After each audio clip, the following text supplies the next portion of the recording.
This episode of the Haunting You podcast is brought to you by VFX. Scare, entertain, and promote with VFX products. Learn more at vfxcreates.com.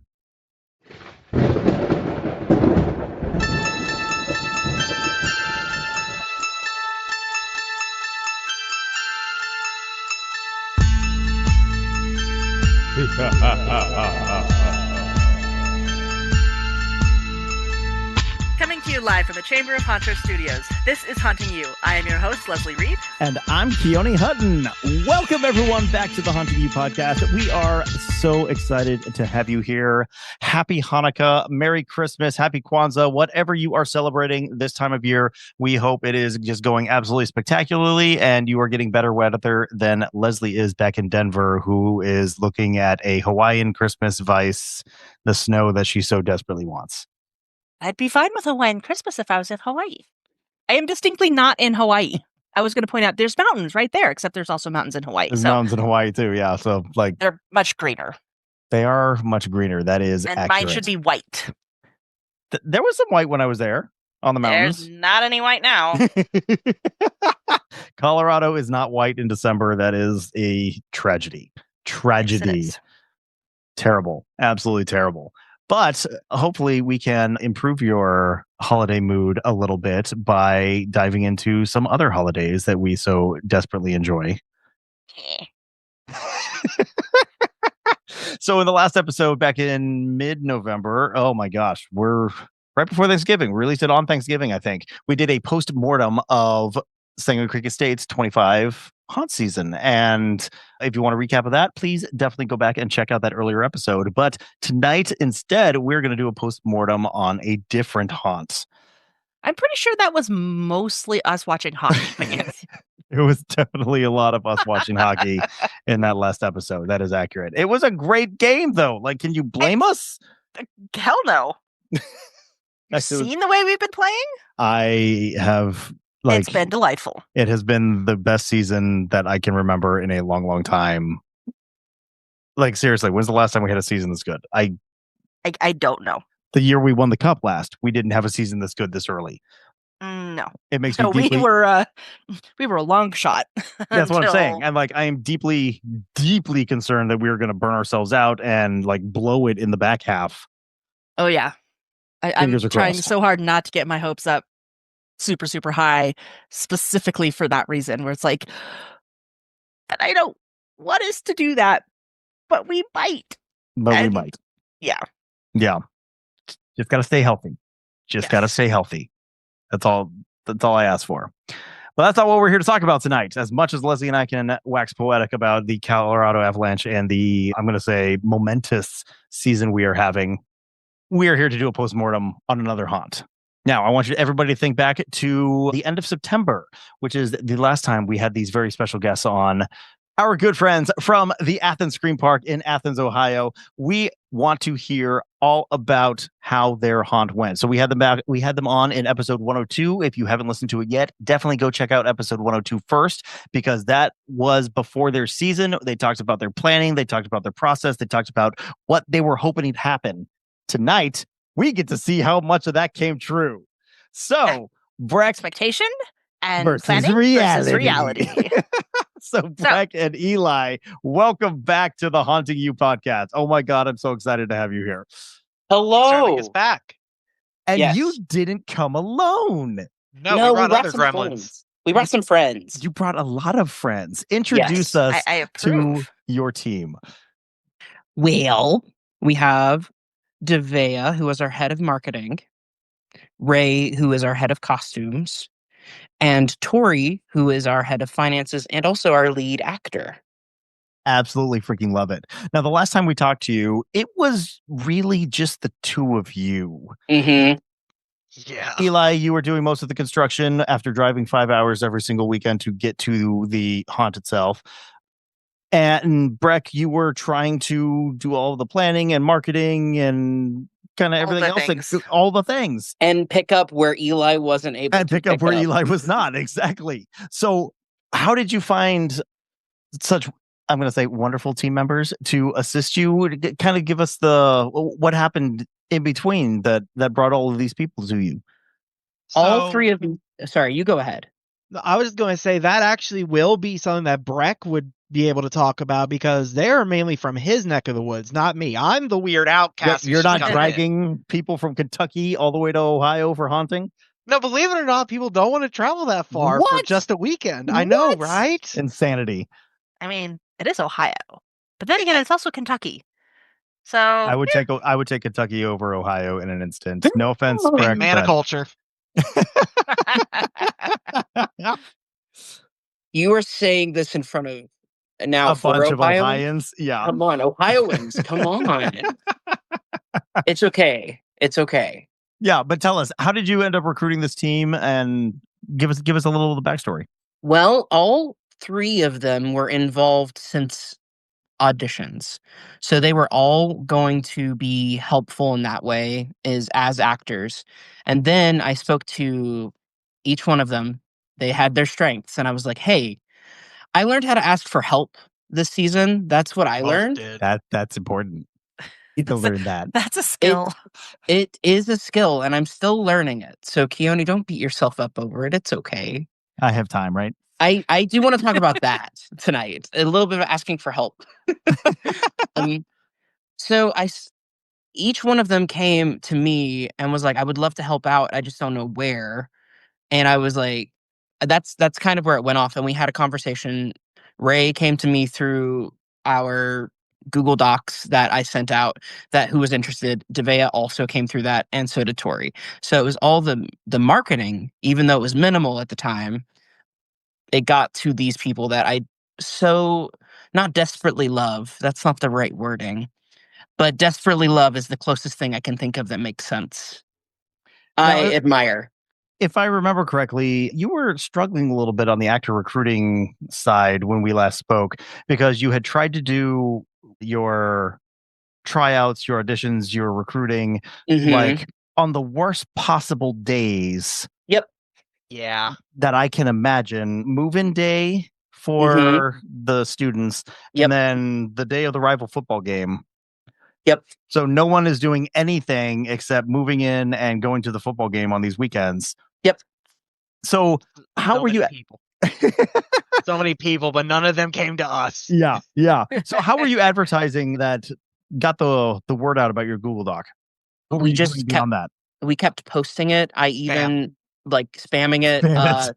Then also doing the Haunting University ideal Facebook and Instagram ads, because I was like, that's a great idea. And then I quickly learned how I should be on TikTok doing that, and that's what Daveah told me, and we got through there. I was going to ask. TikTok helped us a lot. What kind of an audience were you hitting when you were doing Facebook ads? We were getting mostly the students and teenagers whenever we were doing the acting, and we got some hits with it, but it was mostly like people who couldn't drive. Fascinating. So couldn't drive because they're like 85 and had their licenses taken away? Because they're 14. Because they're 14 to 18. More like they're college freshmen who either are not allowed to have their cars, or they're just poor millennials who can't afford a car. I'm kind of fascinated that you were actually kind of hitting your target audience. We were finding, and this may just be the area where we are, Facebook was hitting a much older crowd for us. Oh, gosh.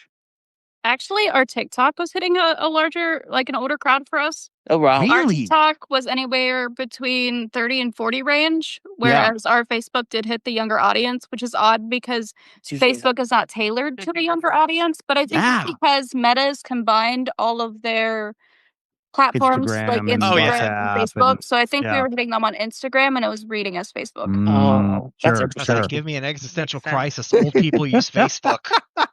I got bad news for you, Eli. But these people reached out and they were interested in doing more than just acting. And so I utilized that. Yeah, we put them to work. Love it.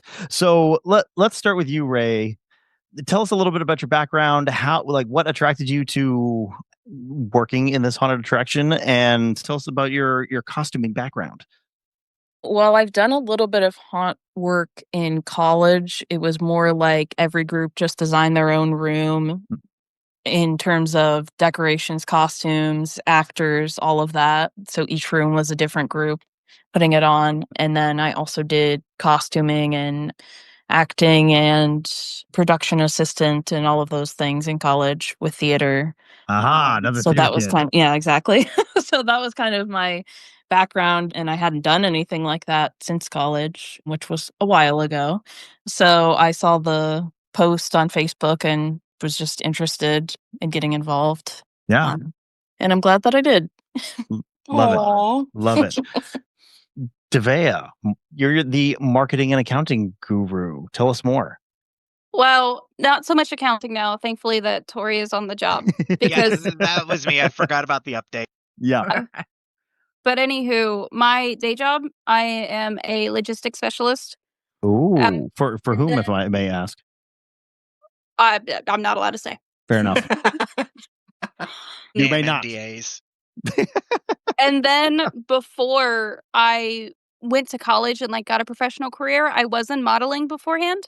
And we had to take marketing classes. The only difference was instead of a haunt being the product, we were the product. Yeah, marketing yourself.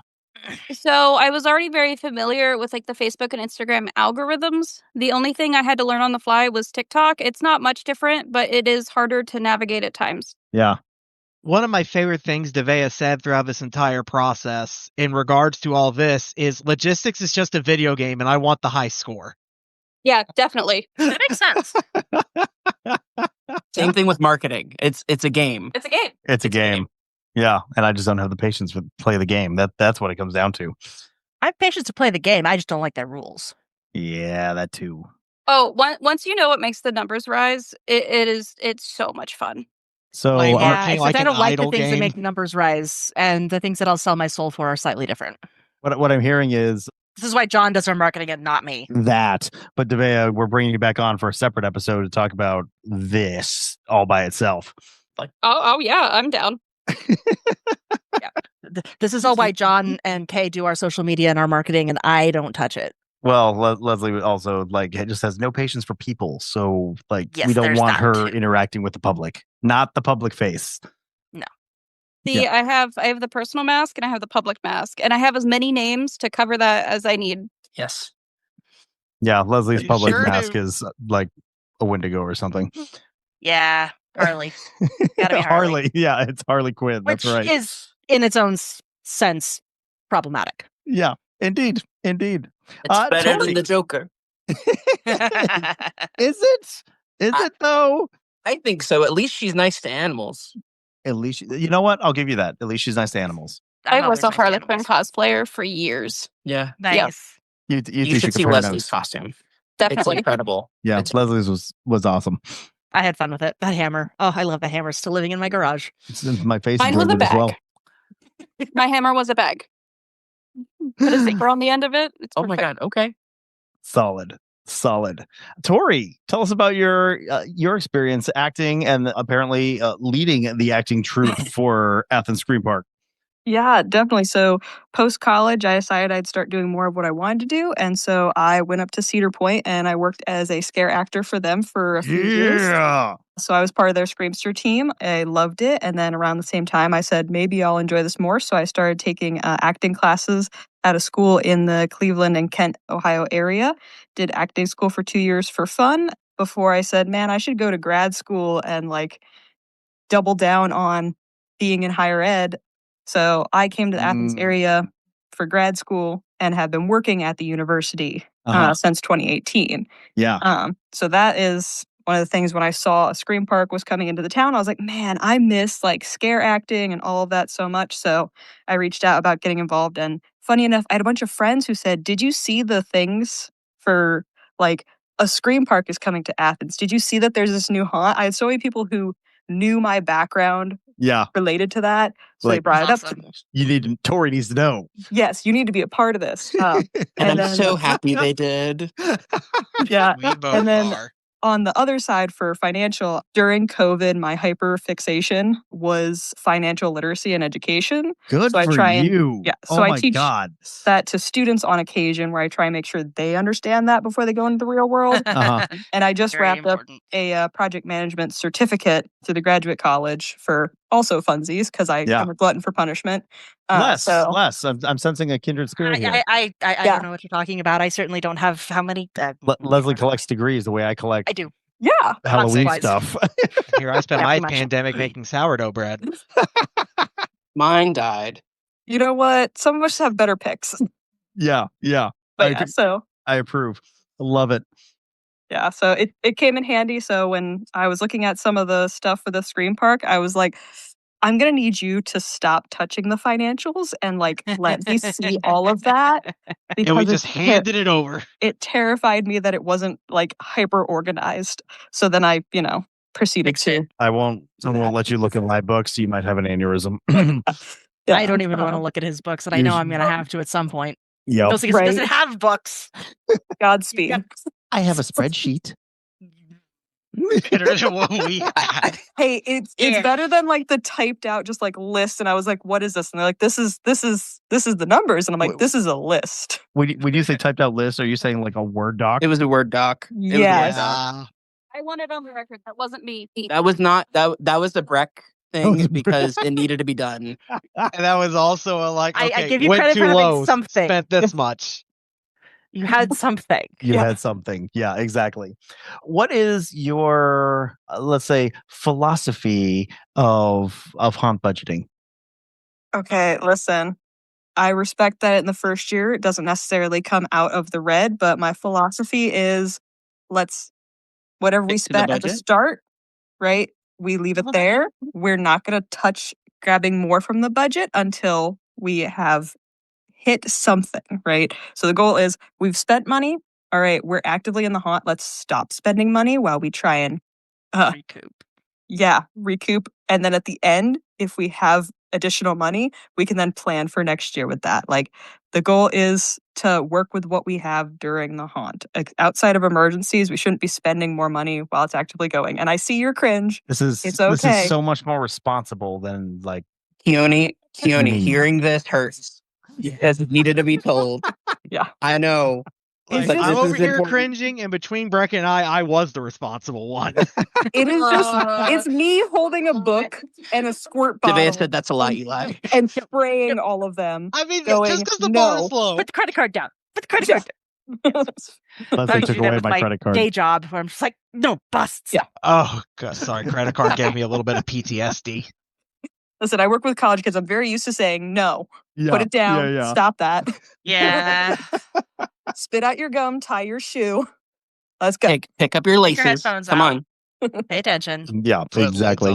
Put the TikTok down for 5 minutes. Just 5 minutes. I think Eli and I both suffered from the "it has to be perfect" syndrome. Well, and it's done. It doesn't need to be perfect. Exactly. Let's talk about that for just a moment. When we last left you, you were, I'm going to say, in the midst of construction. There were nothing was completed. You were still very much in the build phase. Where'd you end up? How close did you get to your vision? My favorite thing Eli said, whenever I was like, "How's everything going?" I need another weekend. Yeah. My favorite thing. And how many times did you say that? Every lost count. Yeah. I think we ended up having a crew of 4 people consistently, 5 if I was able to get out there. I mean, we were working with the bare minimum. I am happy with everything that we built. So we had 5 actors come out, including Daveah and her son, who was our safety inspector, which was my favorite part. How old is he? 7? Thank you. 6. Thank you. Did he have his proper bright orange safety vest too? No, but he had a bright flashlight. Excellent. Yes. Qualified to me. Very qualified. He was much better than most children. Yeah. Sometimes he's more qualified than me. But we consistently, toward the end, I would say, like, after we spoke to you guys, we were like, "Hey guys, we need more hands on deck." And I got at least a little bit more help for Eli. Yeah. And I could be out there more. So we got it done. Like Daveah said, we're happy with where we got. Yeah. But it's pretty much of all we had planned, we only had to really cut one building, which looking back is like, wow, yeah, that we got off easy. That's not bad at all. we were able to build 4 cabins. Wow. And how big did the walkthrough end up being? How long did it take to walk through? I think it was 25... 15 to 25 minutes. 15 to 25 Depends minutes. on how fast people It walk. always depends on how scared people are and how quickly they want to sprint through it. Absolutely.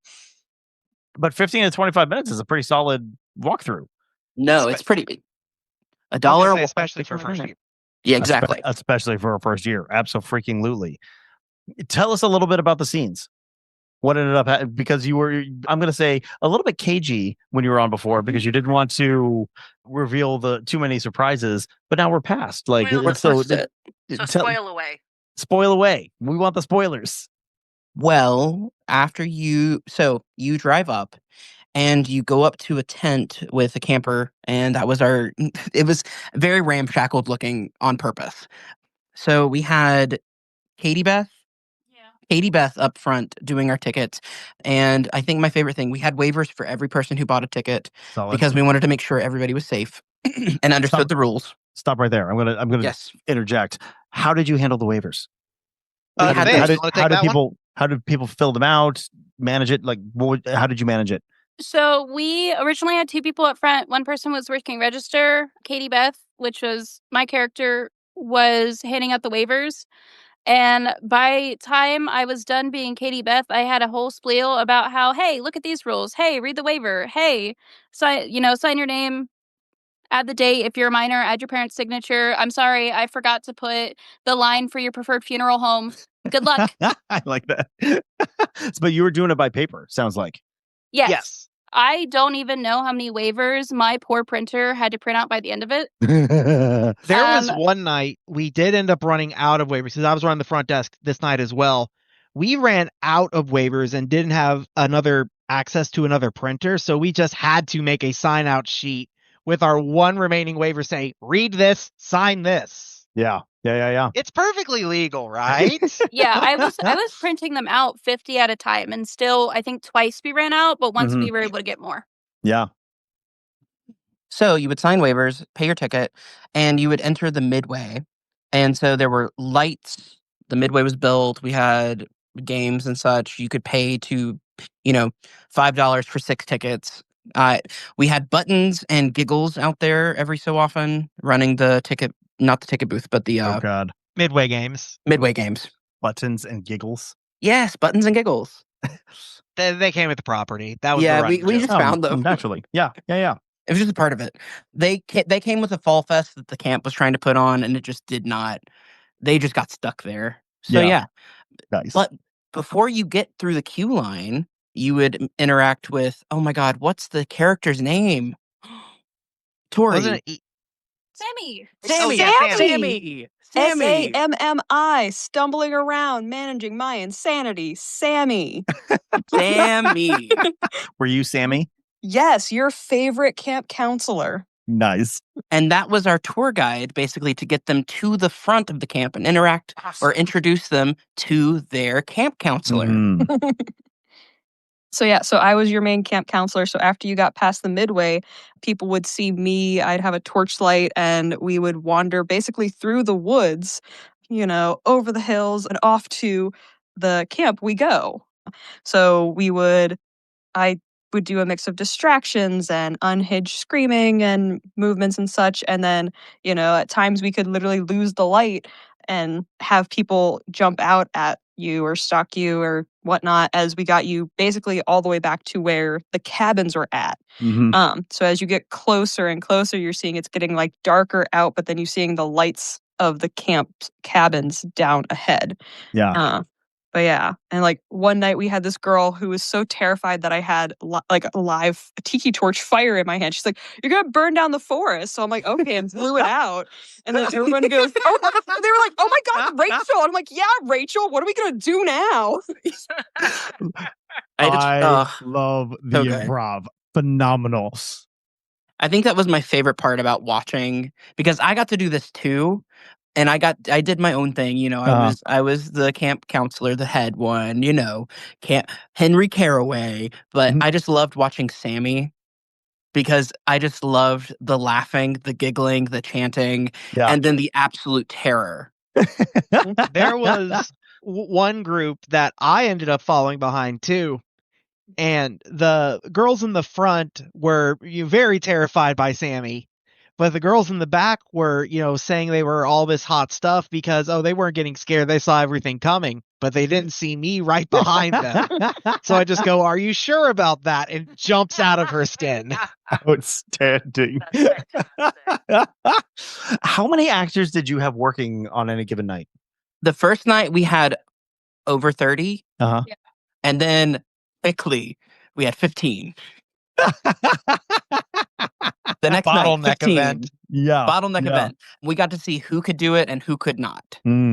So, but we consistently had 10 to 15. Yeah, that would show up every night. Yeah. How many did you want to have to put on your ideal show? 30. Yeah. 30. But I had amazing actors who would run around and find places where they could fill. Specifically, Jordan, if you're listening, this is for you. We love Constance. 16 years old, was acting circles around everybody. Yeah. Had a chainsaw, had made their own mask to come out, a deer mask that was phenomenal. I'll have to send pictures. I may have seen that on your Instagram. Oh, yes. Yes, They actually absolutely blew it up. Yes. Yeah. We stole our whole family. Yeah, we stole the whole Sheets family. Oh, yeah. Nice. Just ours. Even Dad came out to help with Strike. The family that hunts together stays together. I love it. Exactly. Okay, so you get everybody back to the cabins. What ended up being in the cabins? Well, Ray could talk about the next cabin, the first cabin, because that was her cabin. Yeah, so the first cabin was the craft cabin, which I guess is fitting since I was doing costumes. So it was very messy. All of the walls were covered in drawings and stickers and random paint and fabric. Lots of fabric. Macaroni masks. Macaroni masks. And we had a beautiful mural that one of the actors painted, which was awesome. And I'm looking at Eli's face as you're describing this mural. Tell me more. So you know how whenever you see a mural that's supposed to be done by children, it's always very poppy colors, not a whole lot of shading. Sure. Well, you can use that's really great effect. So what one of our actors did is they made a eldritch deer with multiple eyes, just on a very pretty bright green, field with a bright blue sky against a stark white background. Yeah. Just flanked by paper masks that kids would have made. Like there's one that looks like a boat that's getting sunk by a shark. Another one is just a giant knife made out of macaroni with red paint on it. Yeah. So it's like, oh, that's a nice deer. Wait, why does that deer have 17 eyes? And it was a doe, like a baby deer. So the eyes on the doe's back were where the dots. Basically what I'm hearing is you painted it as if children were actually allowed to paint what they wanted to paint and didn't have their art teacher sitting there going, no, you can't paint that. That's not okay. That's, oh dear Lord, we need to have No, this camp counselor was very adamant about helping her campers feel welcome and making their own art. Especially when you're one with it. Ollie did an amazing job, and I'm happy we were able to save the panels to keep that piece of art. Yeah. We still have that mural. Yeah. We're going to use that again in some way. Love it. So, craft cabin. Yes, and I had a patchwork skirt and a Girl Scouts vest. Nice. And scissors, which were my main prop. Don't forget your co-counselor. Yes, I had a teddy bear. I had a couple teddy bears. One of them was a Girl Scout teddy bear, and I had another small one. And it kind of developed over time. It started with I'm out of red paint, or I was going to cut their hair to make paintbrushes out of it. And then I ended up with I need to earn my lobotomy badge. I never heard that one. That's good. I love that. That's a good one. But don't forget about your crochet antlers. Oh, yeah. I did have antlers that I wore that had rainbow crochet around them as well. Nice. Just, putting the deer out there, our deer god. Absolutely. Always call them back and put it in their minds as they walk through. Absolutely. So the next cabin that we had was the showers. So we had people walking Very through because they were dirty. They went through the craft cabin, got so dirty. That was the room that I think our actors had the hardest time with. The Bobcat Blasters did great. But we did have a group come in from the university that did amazingly on it. Did you say Bobcat Blasters? Yes, Bobcat Blasters. They are a Humans versus Zombies Nerf group. So perfect. So On they brand. Were on brand. They were so excited to come and join. We met them at the parade for homecoming, and they were like, "We want to help out." We were like, "Okay." Is this like a university club or something? Okay, it's a university organization. Yeah. It's basically LARPing, but like Humans versus Zombies, Fallout meets Call of Duty meets I don't know. Tag, yeah. Tori have both been a part of the organization. Isn't that right, Tori? Yes, it's a wonderful group. So it stems from the Humans versus Zombies like Nerf events that happen on campuses like twice a semester or twice a year, once a semester. Okay. The Bobcat Blasters is the like student organization that does Nerf battles. So they're all about using Nerf guns for events and stuff. So, but during homecoming, we walked in the homecoming parade for Ohio University's homecoming. That was also a weekend that we were actively having the haunt going. Met these folks among a list of bunch of other people that we connected with. So like we were able to hand out flyers to a bunch of different campus groups to get students to want to come out. There were some like different sororities, fraternities that went, like we'll just like drive a group out there and show up. But these folks came out and wanted to volunteer and help out. So we got them to help out in some spots, especially in this shower room. Yes, because we had an act who I forgot about this. So I'm not going to go too hard into it. We just had an actor who was supposed to be in there, and they took the costume home and never came back. Oh, geez. No. And then it just showed up in Tori's office one day. At least it came back. It did come back. Yes, it did hop home. It hopped home. Yeah, and then the next room was the girl. Wait. Oh, sorry. You cannot drop the line and then it hopped home. And it was a frog. It was the Loveland Frogman. Thank you. That was the key I was missing. I appreciate it. It was the Loveland Frogman. I was just going for alliteration, to be honest. And it was good alliteration, no doubt. But yeah, it landed home. It leaped on home. And anyway, I'm not going to get into that. Just cut that part. Cut this. Yeah. I make no promises. I make no promises about what gets cut. Never. It's okay. I won't talk about it then. Indeed. Indeed. But after the shower, it was the girls' cabin. And, like all girls do at summer camp, it's a seance, getting possessed by demons. Yeah, naturally. And the same actor who created the deer mural for the arts cabin just went ham. Used different scripts from different video games like Minecraft, Cult of the Lamb, just writing all sorts of video game. It's fun. Yeah, and just writing all sorts of different messages in a UV reactive paint. Oh, nice. We had tiny black lights that we would put in the corners. That was the next cabin. That's That's right. Yeah, boys and girls cabin had echoing parts of each other. Yeah, because it was the important. idea is that they're twins, but they're fraternal twins. Sure. Girls cabin was supposed to. It was the seance that kind of like caused everything to go to crap. And then it was supposed to symbolize life. So, like, there were vines in there. We had the candles going in there to light it up. There were also dolls hanging from the ceiling. Oh, yeah. A whole other thing. That was so much fun. But then we also ended up getting some, like, what were they? Organic flour or organic coffee bags? Those were also, like, just stapled to the wall. Oh, yeah. So, just a bunch of burlap. Yeah. Just to like provide texture with everything hanging in that room, because the room itself was in ramshackles. So the seance that happened, there was blood, the symbols everywhere, and instead of like fishing line like most haunts, I wanted it to be a texture thing where they felt it and had to go through it. And burlap falls apart so easily. Yeah, because we did a combination of burlap and like gossamer crepe cloth. Yes. Ooh. Okay. Yeah.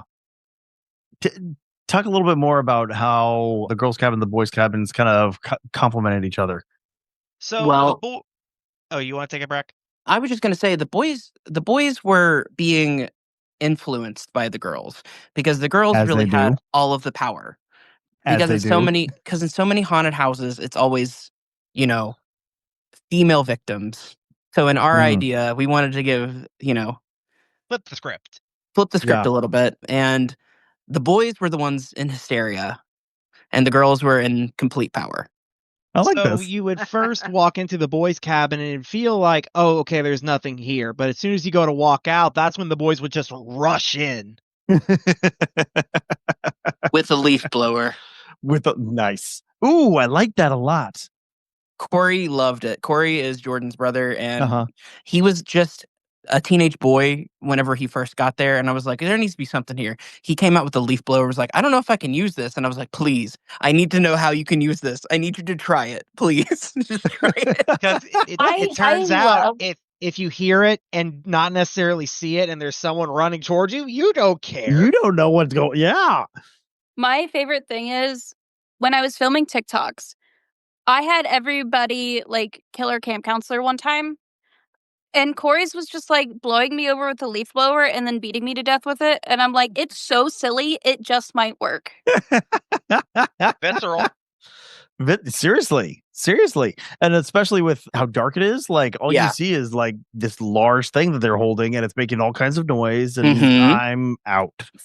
Yeah. This was also the blacklight cabin. This was the blacklight cabin. Yeah.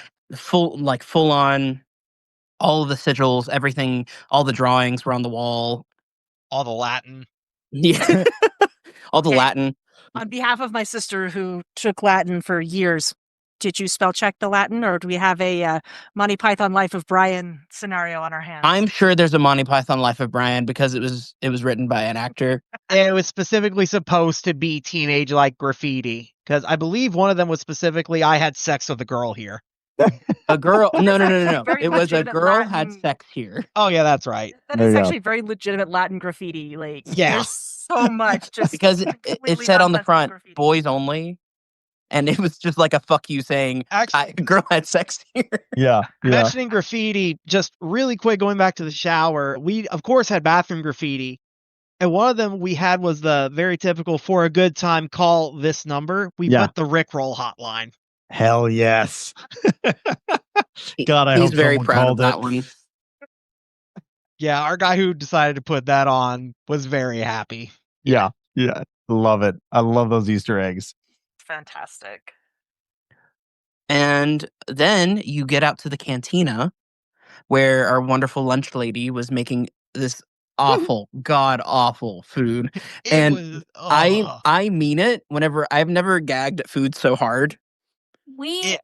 Me, my fiance decided to have our family photos out there because I had been spending so much time out there.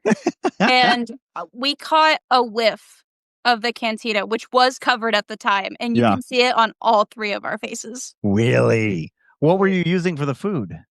It's a mixture of oatmeal, SpaghettiOs, some kind of soy sauce, maybe Jello, oobleck. All I will say is you definitely smelled the SpaghettiOs. Yeah. You smelled, and I forgot. It's this weird, not soy sauce. It was like a teriyaki bouillon cube. Yeah, like a fish paste. Oh, okay. Yeah. It lit all of these together, and brown sugar oatmeal. All of this together was probably the most rancid thing I've ever smelled in my life. It was bad on the first day and kept getting worse. Kept getting worse. Exactly. Hilarious. There was a package of strawberry shortcake, you said? Yeah, when we were cleaning up, I found a package for strawberry shortcake, but there was no strawberry shortcake in it. There was no strawberry shortcake. There was a strawberry shortcake in there somewhere. But it was great. Loved it. The bees loved being out there. Loved it. We found maybe 7 or 8 bees by it that were like basically just engorged and their little tongues were sticking out. So one of our actors on strike was, worried about the bees, as we should all be. Naturally. So they just kind of poked at it and its wings fluttered a little bit and its legs kind of splayed. It's like, oh, they're sugar drunk. It's just too big, too full. Can't fly. Need a minute. Hold on. Hold on. Give me a second. And then you went out to the garden where we had our dead bodies and our scarecrows and Mothman. Nice. Mothman was out there. Love it. What else did we have? And then it was the chase out. And then we had our big dead deer god chasing them out. And sometimes all of the actors would just chase them out because they were like, okay, this is the last group for a second. Let's all go. And it was just like a run, basically, from where you enter to where you exit. Well, and then after basically the exit, you're chased out. Everyone gets distracted by a torch or something. You're safe now. We had an actor farther down the exit path. Yes. Oh yeah. Just when you think you're it was safe. that false sense of security that Daveah is so fond of. Yes. And it was like, okay, the haunt's over, great. And then who was it? It was Kieran. Yeah, it was Kieran. He would be dressed in this burlap mask, just complete dark evergreen hood, and he had these big, thick knee pads. He would just bolt down and slide towards them. Yeah, on grab. Yeah, going uphill too. Well, in the burlap pulled back and it had these huge teeth underneath it too. Oh, hell yeah. So whenever he moved his mouth, it was, Freaking love it. It's fantastic. So you guys put in so much work and effort to build everything, to put together some fantastic plot lines. So talk to me about how you guys did your makeup and your costumes. So besides the one costume that decided to walk off Hop and away. then hop back, what else did you guys kind of do, and how did you work to build all of these costumes? It sounds like you guys thought a lot about the textures and the materials that you were using. So is that kind of a joint decision? Were the actors kind of picking and choosing what they wanted? How did you guys put all that together? How much was made versus store-bought? Like, kind of walk us through it. I would say that is a Ray question because I think it was a mixture of everything. Actors didn't really have a choice of what they wore, but they knew what they were getting. A couple of extra pieces. Let's be honest with ourselves. I know there was a couple extra pieces. There were the t-shirts we had made because we had the Camp Caraway t-shirts. Nice. And we had a lot of actors in those Camp Caraway t-shirts. But I feel like one of the cool things is we have a maker space in our area, and they donated a bunch of clothing that was going to be recycled or thrown away. And that included like tablecloths and curtains and things like that, which I utilized to upcycle. So I don't think we really used a lot of new materials, which is great because they already have some distressing. We had like cultist robes, and those were all made of curtains, and they were using an ancient pattern. It was the bog body, if you're familiar, like what her outfit was, which was something that I thought was pretty cool. And those were all like tied with burlap. So we had burlap, I guess, a lot. Now there's a lot of burlap. Burlap. There was a lot of burlap. And then Mothman, of course, kind of an iconic silhouette with the red eyes. So we had red glasses with like an LED light with battery pack that could be switched on and off. It was so eerie to see it just pop out. And it was, you could see it from very far away. Yeah. Which was basically see it from the entrance. You can. If you at the right angle, you would see it as you were walking in, and then it would just disappear. Oh, that's cool. It was really cool. That's a great effect. The same thing with the mask that Jordan made, because that was the only one that we didn't like. She just came with that.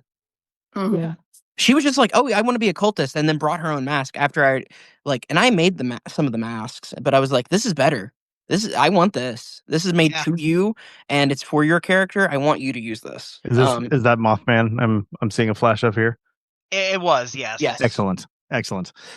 I feel like something that cool that happened was like people's costumes sort of developed over time. Yeah. Like I wasn't originally wearing the Girl Scout vest. I think it was just something that we had.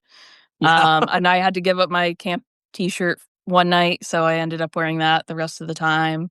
And I think somebody else bought different antlers to go with theirs. I think my antlers weren't originally crocheted, and I just did that. And you just did it. Yeah, one of our actors ended up bringing in a couple of masks that were like weird cat deer mixes. Okay. And he just said, "Here, hold on to these in case we have extra people come to volunteer one day." Yeah. Remind me, how many nights were you open? We were open for 3 weekends, so we were open for 9 nights. 9 nights. We did close one. Yeah, because we got rained out. Happens. It was bad. It was very slick. Ooh, I bet. So 8 nights. How much did your characters change over the course of those 8 nights?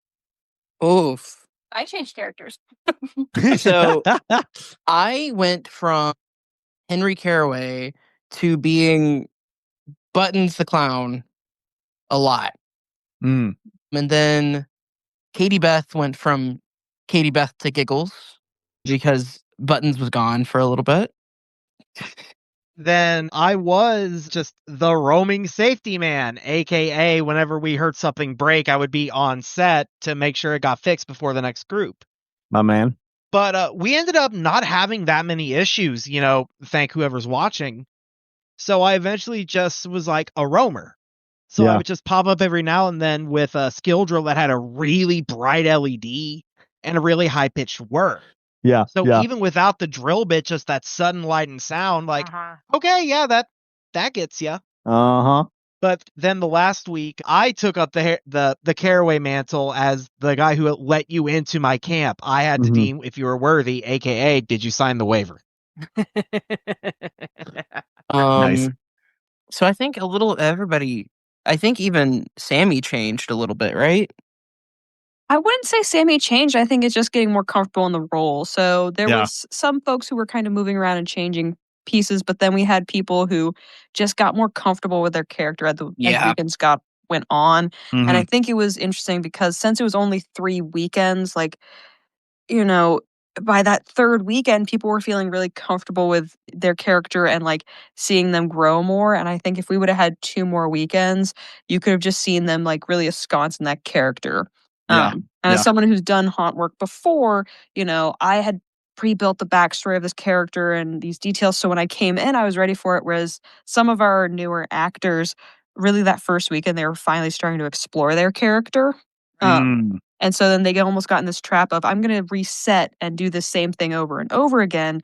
And you have to kind of force them to break out of that and go, no, this isn't, like, we're not theater kid knockoffs. We want to be scare actors. We want you to be professional. We want you to become that character for these next few hours. And so I maintained Sammy throughout, but there'd be times where, we'd have a lull. So I'd go onto the backside and catch the kids and folks as they were leaving. And I'd change from like a hat on to having antlers in where it's the character is devolved.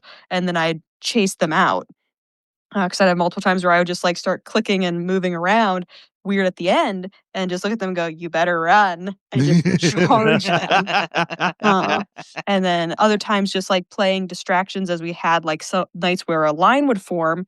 So as I'm coming back up, I'm like, well, I have to do a little more crowd work while they're waiting to go back. So it was good to see some people's characters change, but also other people really start to embody and become more comfortable with who their character was and like feeling like they're finally having a conversation with themselves and their character as if they're 2 separate people. Yeah. Super cool. We have been going for a while now. We need to take a quick break, hear from our sponsors, and then we will jump right back in with Breck, Eli, Tori, Daveah, and Ray from Athens Scream Park. Whoop, whoop.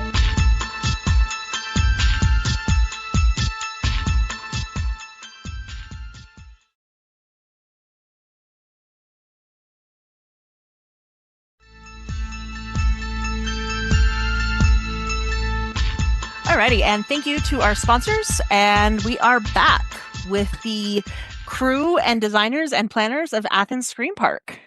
So you guys ended up being like, I got to ask about the location. You were building inside a paintball park, which was a little bit different than the previous haunts you had done, which were always on campus. How did this area end up working for you, particularly in like getting guests to come out to the haunt?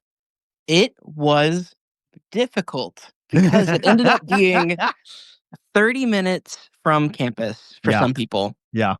So it was a little harder than we would have liked. Sure. How many people did you have come out? God. How many tickets sold? I think it was over. There was one, this might be an easier metric to help us. There was our most popular night. We had over 100 people show up. Solid. Okay. Yeah. For a first year haunt, I'm happy with that. I would say, so over the course, you had, what, 700 to 900? 900. Yeah. Yeah, that's probably a good estimate. So like 700 to 900, pretty solid for a first year. Oh yeah, very solid. Very solid. Highlight. Something else too is that even if, of course, there was some ebb and flow to the numbers, but we would get a consistent number every night. Yeah. And our Sundays were our most profitable. What? I know. That actually doesn't surprise me as much. Do not have my dinner. That's my dinner. That actually doesn't surprise me, especially in a college town. You hit the college parties Friday, Saturday night. Sunday is okay, what can we do since the college isn't partying and we don't want to study and prep for midterms? Yeah. Interesting. So that actually makes a lot of sense from the college mindset. Yeah. And we were the only haunt that was open in the area on a Sunday. Yeah. What was your ticket price? 15. Okay. So 15, 30 minutes to get out there. I mean, honestly, that seems for like college, that's not bad. That's what I'm saying. No. Seems like a completely reasonable evening. Some people don't want to travel over 10 minutes to get somewhere in Athens. And, and also in defense of the general public, one of our selling points is if you're heading out that way and you feel like you're about to get murdered at any point, you're probably going in the right direction. You're going the right way. Very, very much how Hell's Gate is in the middle of a death valley where there's just a bunch of junker cars and in the parking lot. It's kind of like that where you're going through the hills of Appalachia and people were like, are we sure we want to go out here? I had a DJ who was supposed to meet with us and perform, and he was like, I don't want to come out here. It's scary. And you're like, you're welcome. That's the point. Yeah. Good point. Thank you so much. You know what you were getting into. Exactly. So being so far out, though, how did you attract people? Marketing gurus? Oh, my goodness gracious. That was me. So TikTok ended up being a great pool for us. It was something that I had started from scratch because when I first hopped on, I'm like, what's our TikTok information? And Breck's like, I meant to start that. And I'm like, okay, what's the login information? I meant to Breck, start you're that. A man after my own heart. I know. I'm sorry. So TikTok ended up being a really good pool for us. A lot of people just saw the cool things we were doing out there. I didn't do any behind the scenes like I had wanted to because I was also at the same time chasing a 6-year-old. Sure. But even I think our most popular TikTok was one of the first ones I posted. And it was just Constance Jordan. Yeah. In the field. And it was just a close-up on them and then a snapshot and then it ended. Yeah. How much were you using, not familiar with TikTok, but paid advertising versus just trying to use the algorithm to make it go as far as possible? About even. If we did a TikTok that was like, hey, we have discounted tickets, or our commercial, or also that it was our last weekend, time's running out, those would be paid promotions. Okay. But then our other TikToks of scenarios, actors, those were not. Yeah. Did you set up a lot of that ahead of time, or were you really just film and go? It would be film during the weekends and then auto post through the week. Okay. Yeah. How much effort are you putting into editing these shorts and such? Depends on how many people are talking while I'm trying to film. I'm sorry. Oh, Eli's just as bad. I don't know why he's not apologizing. Because he doesn't feel remorse. Yeah. I feel remorse. We also had some good word of mouth marketing around campus. So I work in the College of Communication on campus. And so the first weekend. Yeah. So the first weekend we had some students from a student magazine come out and walk through the haunt. They were actually some of our first guests. And so during the week, I was able to connect with those students so they could share with other friends. When we did the parade, we saw people for another student news group.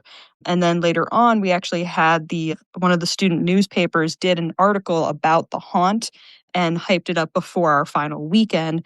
And they also did a live walkthrough and then a recording for one of the productions. So we did have some additional media coverage from these student groups.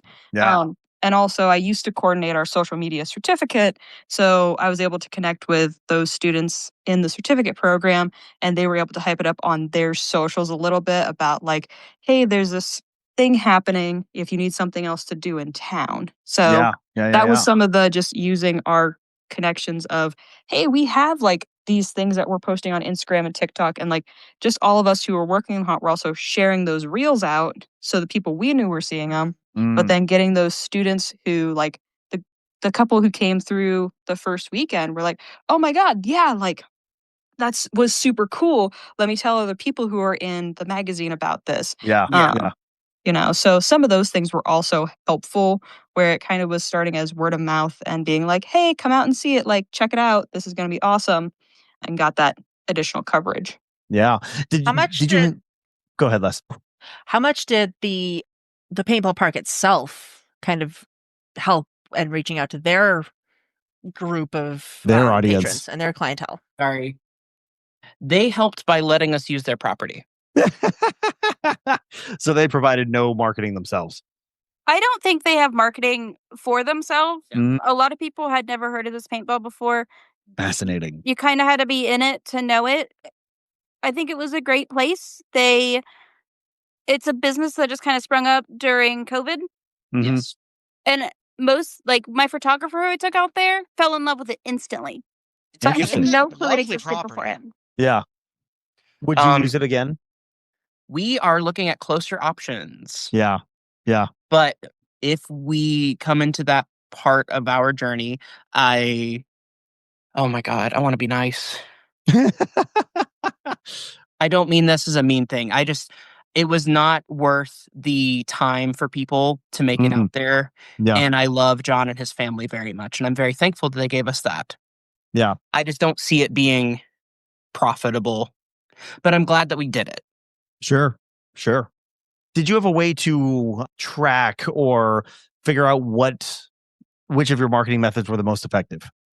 So this was something that if we had another day, Daveah and I were going to work on a little QR code that they could scan and be like, how did you hear about us? It was just, you know what I mean? Yeah. It was just like very much on the back burner and it didn't get done. Yeah. Yeah, I hear that. We actually had that exact same conversation about our haunt during our postmortem. Yes, we did. What were we going to say, Eli? I will say, though, whenever I was working up front at the ticket booth, I would occasionally ask, hey, so how did you hear about us? Yeah. And more often than not, the answer was TikTok. Really? Interesting. So we need to go harder on TikTok is what I'm hearing. That's what I'm hearing as well. I feel old again. Hey, John, if you're listening, John, do it. Let's see. My son is turning 12 soon. I can put him in charge of my social media, right? Right? Good Lord. I mean, legally, yes. Practically speaking, might get a lot of one traction, is though. probably going to be more effective just in terms of content creation. Sounded like 6'7" to me. Exactly. Thank you. If it's anything like my friend whose kid constantly gets his Facebook, it's just going to be cringe. Oh my God. My younger son is going to be listening to this in the car with me, I'm certain. And as soon as he hears this, like I'm never going to hear the end of it. I need you to know you're not, though. It's just so high-o. So high-o. What were you saying, Breck? You got to go 8'9" to him. When No. he goes 6'7", you got to go 8'9". 5309. Oh my God. 6'7". Anytime he does it, I break into song, and like it is like you want to embarrass your son. That is the way to embarrass my son, right there. Amazing. Especially because you have all the musicals in your back pocket. That's right, I do. You know what though? That kid is going to be my theater kid, so like, oh yeah, not as effective. Well, it's effective not enough. in 5 years. It's effective. But it's effective right now. It's effective enough, exactly. Yeah, he's absolutely going to be your theater kid. So and sounds like excited. Yeah. So it sounds like TikTok really the most effective, but your other methods, word of mouth and trying to utilize the local media. I remember you talking about giving yourselves the finger. Oh yes. We got 2 fingers back. Yeah, you did it. We got 2 fingers back. How many did you put out? One that was found and they couldn't make it. Oh, that's okay. Another one that was found, right? Okay. Now, for anyone listening who did not go back and listen to episode 102, like I suggested they should, this is for you. Your warning. You should go back and listen to it now. No, but the idea was to hide fingers around the city. How hidden did you hide them? Because, like, in my mind, I would just be going down the street and like, woo, fingers, right? Confetti, exactly. That's what I'm talking about. Can I please get video of you doing that so we can put it on TikTok and Instagram? I mean, this is being recorded, but aside from that, no, I want actual video of you walking down the street going fingers. Throwing confetti. You know what? I think it would be hysterical. I think we can make this happen. Excellent. But I need to be there, not just having your children or your wife record you. Well, get out here, Les. Yes. My husband decides to stop trying to die on me. Indeed. So tell me more. Tell me more about how you executed the fingers and your guerrilla marketing techniques. So I dressed up as Buttons and I went downtown during probably the busiest time that I could. Solid. Halloween block party. Nice. And I just started doing balloon animals and hiding fingers around. Excuse me. You have been on my podcast for now the better part of 2.5 hours. And this is the first moment that you have mentioned that you can do balloon animals. I've been doing balloon animals since I was 15 years old. Why did you not bring that up sooner? Oh, I'm sorry. Should I have? I'm sorry. I need pictures. Hey, I'm bringing it up now.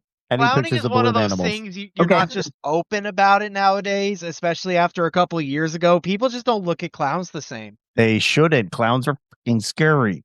Hey, you be nice to Buttons. He's a nice guy. I know that guy personally.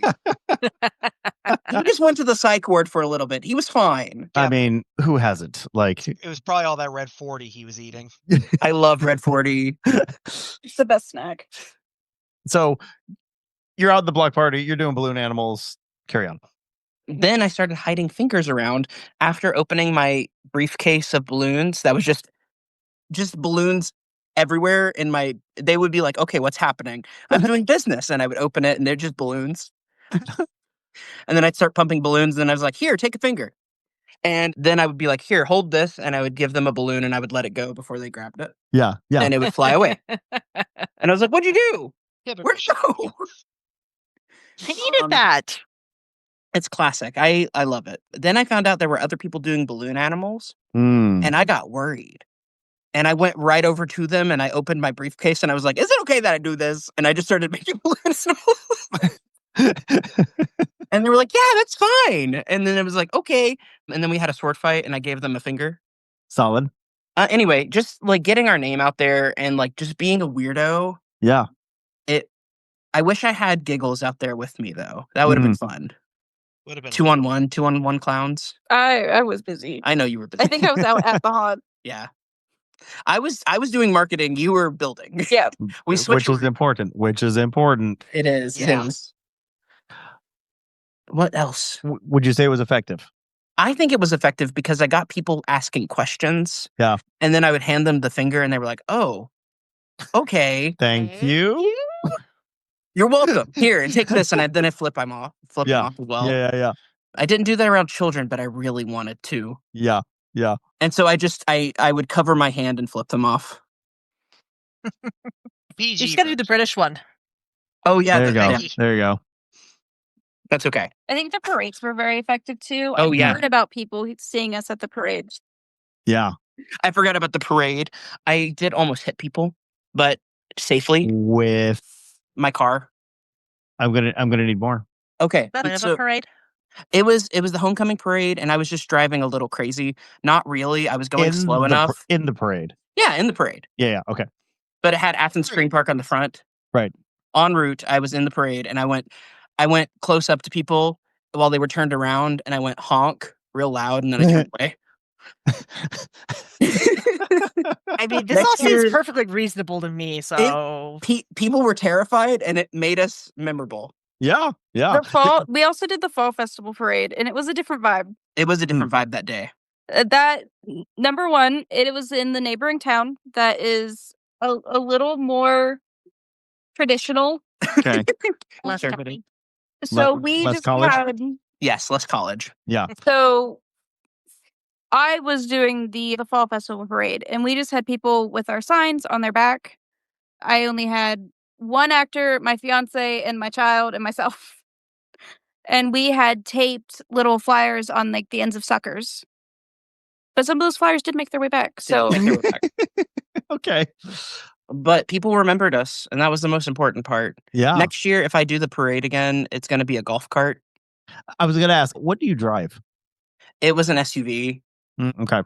I was going the speed limit of a parade, 5 miles. I was half expecting you to say, like, I don't know, a Mini Cooper or something teeny tiny. And no, that's Bruce's new car.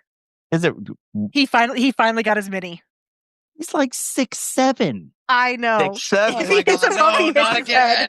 But like, legitimately, he is that tall. How does he fit in there?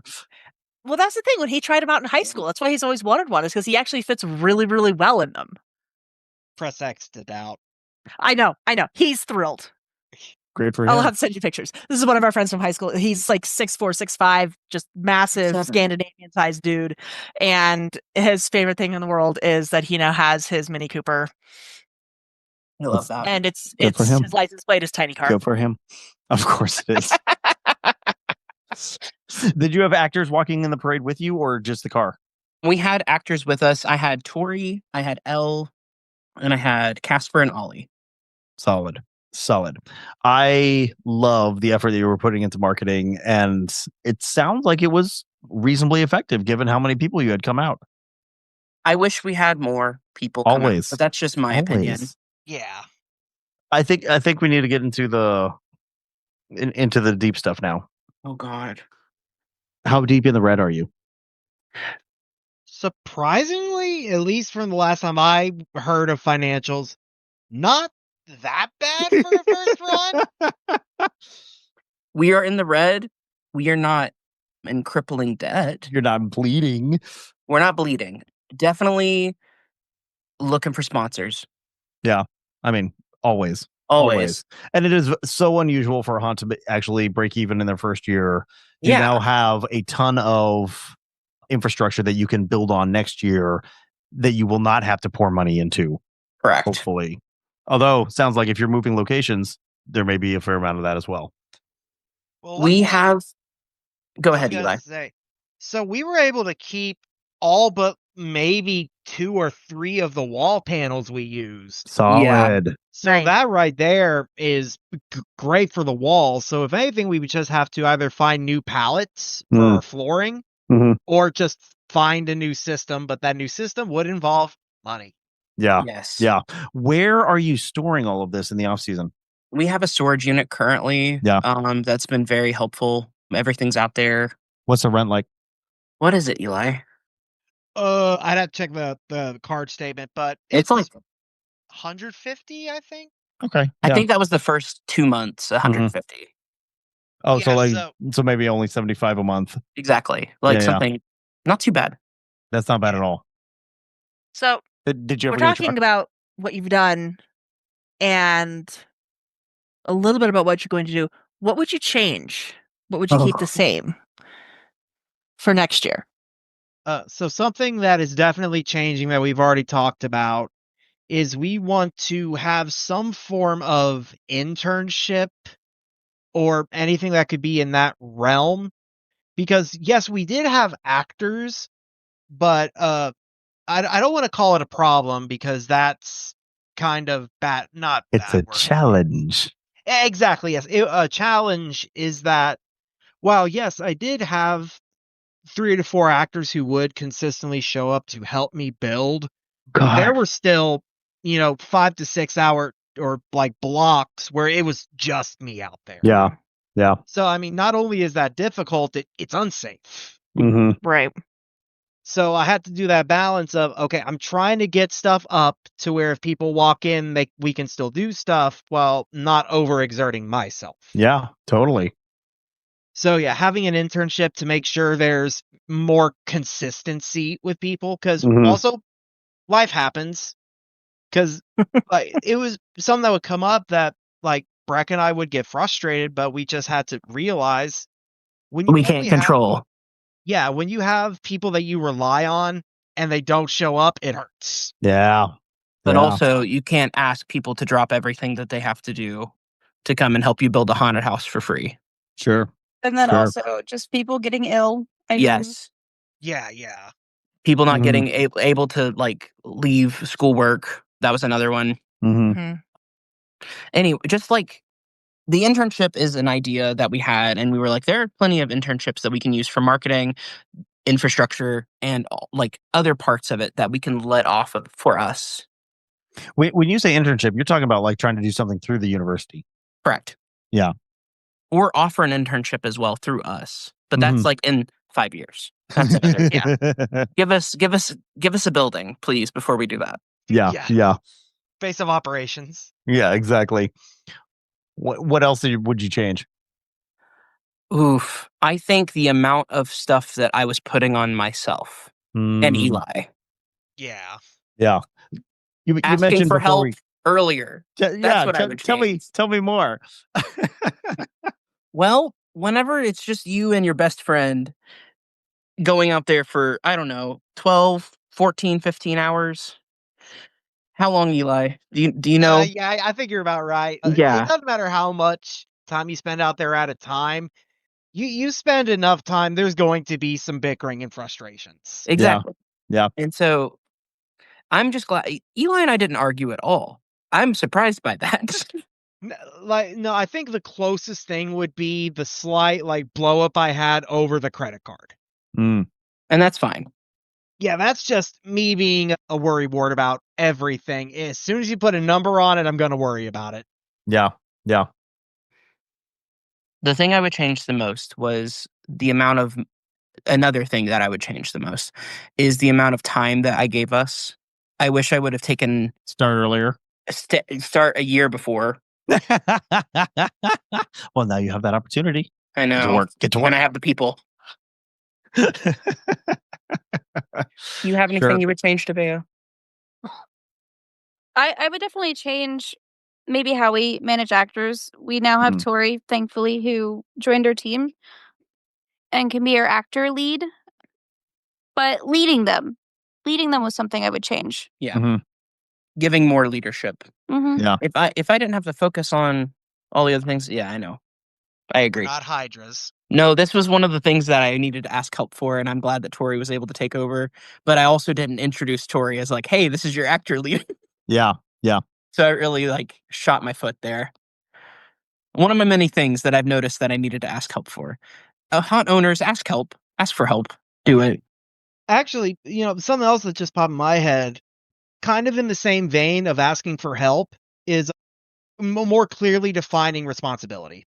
Sure. And I think a part of that delegation is also empower. Yes. Yeah. The confidence behind it as well. Because I know there were definitely times where actors would come up to me asking me questions, and it's just like, I'm sorry, I don't know. I'm trying to put a wall up. Go ask someone who's actually acting. And I would feel really bad because, I understand I'm a co-owner.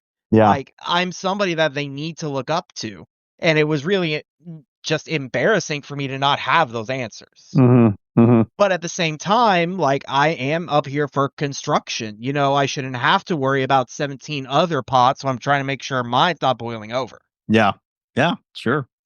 I think at the end of this season, we're leaving behind some of that disorganization because we have a clear picture of how it actually ran this past year. Correct. And now we have an idea of how to move it forward, and we're filling in some of those gaps of just having Eli and Breck there wasn't enough people to coordinate all the pieces.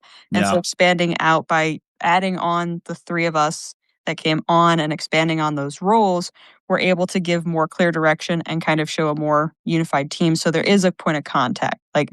First weekend having questions, I'm like, hey, where's the extra water for actors? Do they know where it's at?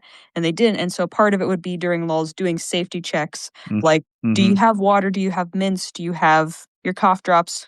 What are you doing to reset and make sure you're staying warm? Because we're subject to the elements. Yeah. And just kind of taking some of that on. And then I'm going, okay, well, why should I listen to you? And I'm like, I don't care what your reasoning is, but I'm the only thing keeping you from being thrown in the woods right now. So like literally. And Breck would throw you in the woods right now. Yeah. And so having some of those answers, but also now having that clear picture of what does the top of the organization look like? What do we want our cabins to look like? What does done look like versus perfection? Once we hit that done mark, move on to the next thing and get that to the done level before you circle back to try and make this first part perfect. Sure. And I think we struggle with that so much this first year, wanting it to be perfect instead of wanting it to be complete. Yeah. I think we all struggle with that. It's a tough one. I mean, it's really, really hard because you have this vision in your head of what you want it to look like, what you know that it can look like. And obviously, reality, budgeting, timing, all of those things, you can't get there. It's just not feasible. I mean, that's something that we dealt with of like, oh, we have this entire section that we're not going to be able to build because we don't have the walls. Okay, what is our bare minimum number of people? What is the bare minimum number, rooms that we have to tell the story we want to tell? Okay, what are we doing that? So... You know what I realized as I was tearing down the haunt this year? I never painted the ceiling of the facade, like the front porch ceiling. It was still bare wood. Do you think anybody noticed? I did. That's right. I noticed it after the fact. And you're going to notice it before anybody else. And guess what? You were taking it down and noticed it. So there you go. Right. That's right. So something during this whole process that in the moment, I will admit, I was like, I this doesn't make me feel good. But looking back at it, so Breck, what apparently was my catchphrase during this whole process? Oh God! Fuck it, we ball. Yeah, because something would come up. I'm sorry. Say that one more time. Fuck it, we ball. Because at the time, in the very moment, I'm like, that's not what it is, though. Like we're trying to make something good here. Yeah. But then in the little bit of a sabbatical I've taken, it's like I can't think of this anymore. I need to process. It's like, no, that is exactly what needed to be said, because we can't be focusing this much on perfection because Breck and I are going to end up in the ground as props. Yeah. Totally. Do you have any regrets about the season? Damn, that's a good question. Yes, I do. My absolute white knuckle grip on it being perfect. Because I was like, it has to be good because I put my self-worth into this too much. So that's what I regret, is not letting go when it needed to be necessary. Yeah. I guess I'm pretty much in the same boat, but because there was on our opening night, I didn't have a panic attack per se, but it was like maybe 5 minutes. There was already a group starting to line up, and one of our actors mentioned that part of their costume was broken. And there was just like maybe a half a second where I just in the back of my mind, I heard a tree branch break. Just everything was black. I can't handle it. Yeah. And then I was on the ground. I was trying to get myself back up. And one of our actors, was doing the right thing and trying to help me get grounded. And I was just like, I know what I'm doing, step away. And at the time, I was just like, I need space. Yeah. So I regret just kind of how I acted out. Sure. Because I was so stressed trying to make sure everything was perfect. Yeah. I like how we're just talking about this right now because it's so nice to hear the bad side of it. I hate that we're doing it because I'm like, no, we're good. Everything's fine. Everything's perfectly fine. Nothing bad. We're not going to be the dog in the on fire cafe. Exactly. Everything's fine. We got through it. Even though all these things happened, we still put on a fucking good haunt. And that's ultimately what we want, right? Are you happy with the show you put on? Yes. I wanted more, but I'm just going to be honest. I loved it. I thought it was great. It's never going to be perfect, right? I think we did great. I'm from the local area, and I see the haunts that are from the local area. I've helped with the haunts from the local area, and we did amazing. Yeah. And I kept trying to remind everyone the whole time, and nobody had their listening ears on. There's a difference between not listening and then having crippling self-doubt and imposter syndrome. It was me. Well, sometimes when you're in the middle of it, like I have that problem where it's like my husband's like, Les, everything's fine. It's fine. I'm like, I know it's fine, but it's not fine right now. And it's just that disconnect of the rational side of my brain is sitting going, we're good. Everything's fine. Life moves on. We've got what we need. Everything's going the way it should. Nothing's on fire. Nobody's actively dying. Yet. And then there's the other part of you that's like, but it's not this big, pretty picture that I have in my head. And it's that emotional hijack of, and even having that person sitting there and being like, no, guys, this is really huge. I mean, you guys, sounds like you almost hit, 800, 900 people on your first year. That's significant. And, don't sell yourself short. You clearly put on something that was very, very successful and very, very enjoyable. Otherwise, you would have had a one weekend and that would have been it. But your word of mouth grew and built your clientele over the rest of your season. And, whatever you guys decide to do, everybody who came is going to remember and they're going to look for you guys next year. That's right. You've now built the base of a customer base. I will say, out of everyone that came through, we only got one refund request. Hell yeah. One. Only one. No, we won't go too far into it. I gotta know though, like, what was the complaint? The complaint was too scared. They were not scared enough. There were spaces without actors. They wanted their money back. So because I was marketing, I asked our actors, did we scare them? Do you remember these people? Yeah, their kid fell on their butt. And was crying. And I'm like, oh. You could hear it from the front. Like whenever you hear a chainsaw rev and then a couple kids screaming, it's pretty safe to assume they got scared. Yeah. I just remember these people that night, and they were probably the hardest to understand. Like they were that problem audience that everybody experiences. Yeah. And it sounds like, in that case, there was nothing that you guys could have done that was going to make them happy. Exactly. You could have scared them to all of them, pissing themselves, and they still would have had something to complain about because that's just, they're not happy unless they're unhappy. Right, exactly. They're not happy unless they're unhappy. And they wanted free shit. Thankfully, we had an overrefund policy posted in 2 places and then redefined after this event. Yeah. And posted in a 3rd place. Yeah. And then, so I went through HauntPay. So after HauntPay, a great source for your ticketing needs. I recommend them. It was great for our first year. Very easy to use. They contacted me saying that this person was wanting a refund, and they contacted their bank. And I was like, here's all the information. Here's everything that you need. Here's the waiver that they signed, all that. Yeah. So HauntPay sounds like handled most of the complaint. Correct. They handled the monetary part of it. The monetary part. Yeah. Well, that's nice. But no problems other than that one-star review. But we got more 5 stars, and that's what matters. We got so many 5 stars after that. So many more 5 stars. Oh, yeah. so many more 5 stars. So I think this has summed up 2025 Halloween pretty well, but you guys aren't done. No, far from it. In fact, when Breck first logged on to the call tonight, he said he was working on what again? Well, we're working on an event where we contact the Grinch and Jack Skellington, Santa, and Krampus to come and meet some children. Because we gotta make sure these kids are good.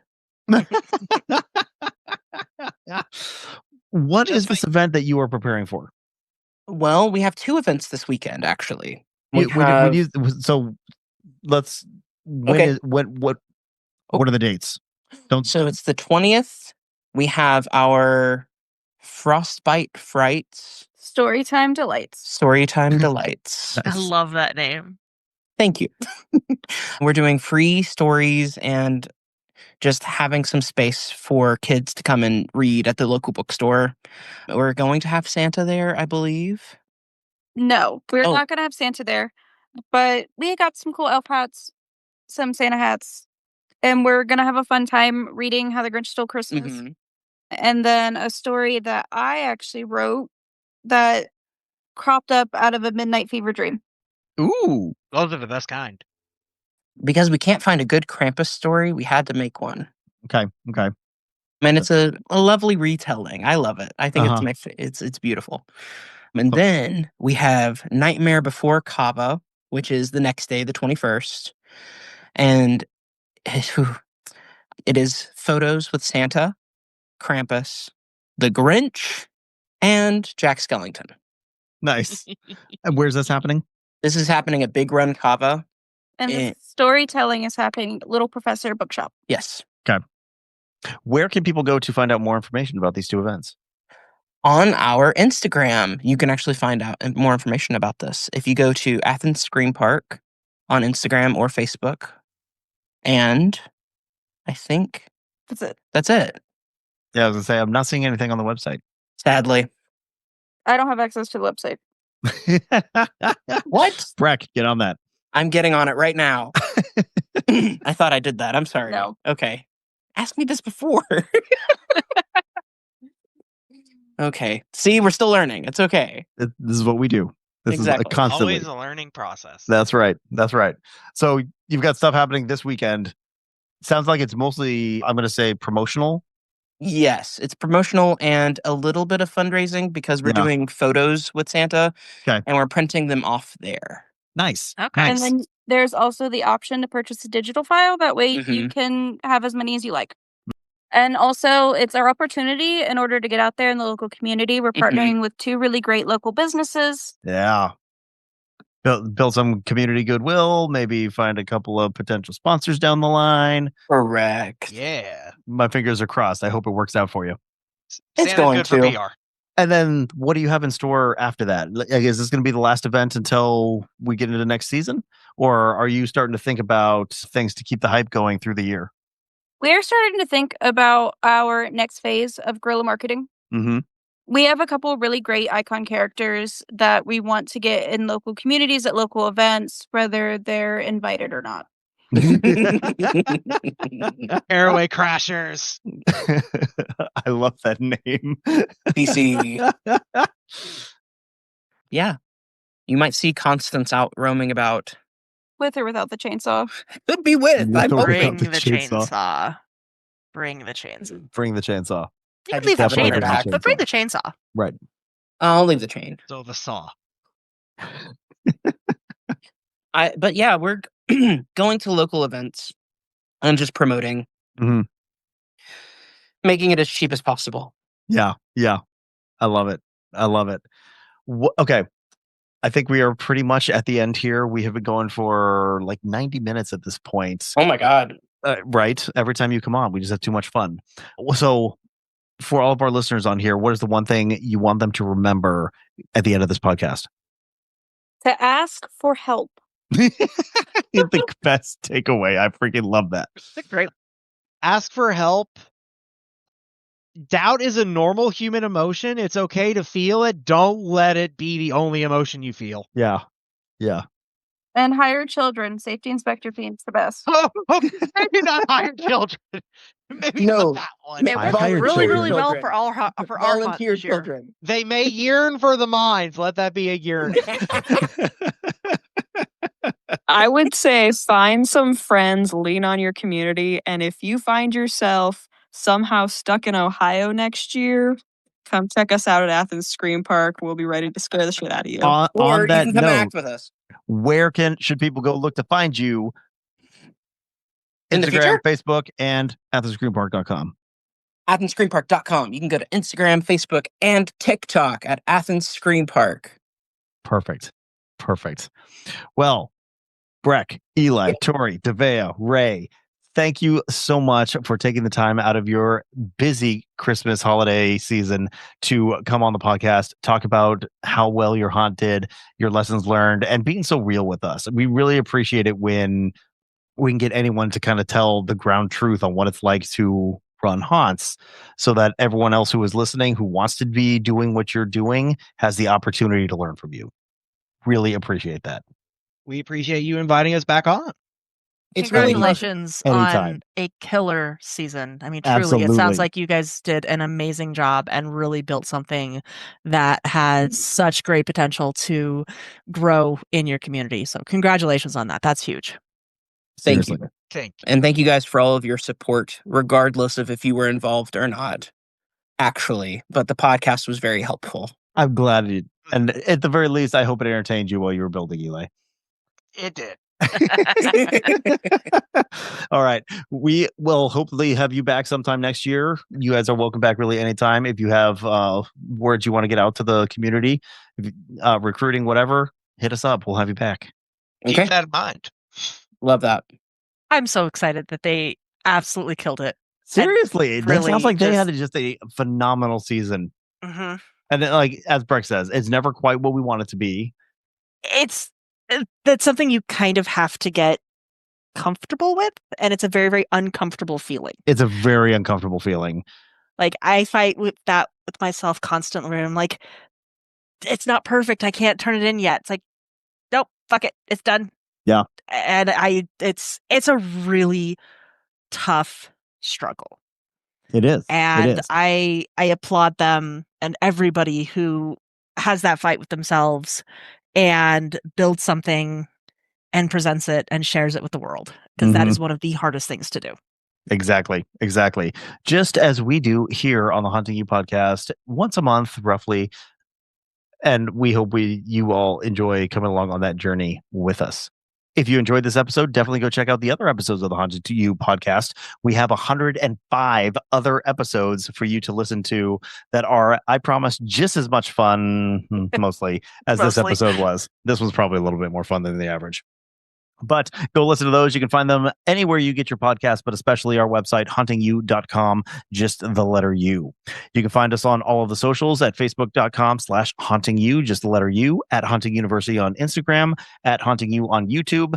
And that's about it, honestly. And apparently we need to get a TikTok, which we'll have to figure that out. We are going to have to figure that out because I'm still work for the government and I'm not allowed to have a TikTok. You're not allowed to have one. I'm not allowed to have one for completely unrelated to government reasons.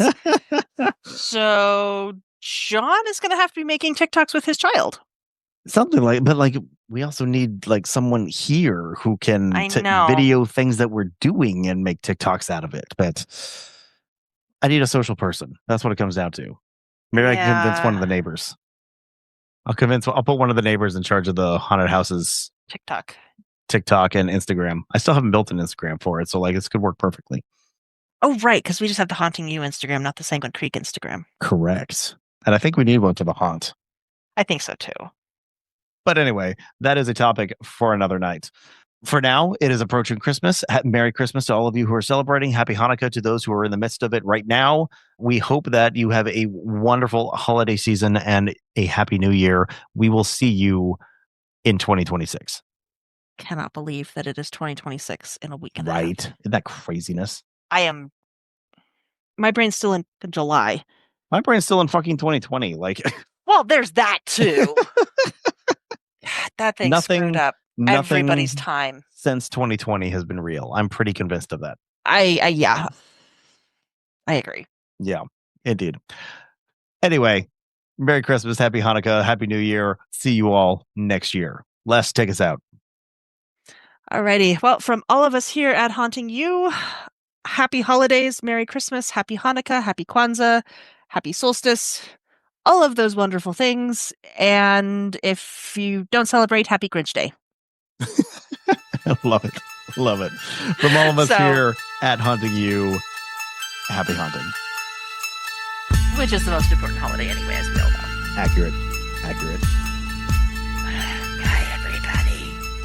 We are incredibly grateful to all the sponsors who make this show possible, especially our premium sponsors, the Chamber of Haunters and VFX. You can learn more about our premium sponsors by checking out their websites at chamberofhaunters.com and vfxcreates.com. Check out our website at huntingyou.com for more information on everything that we do.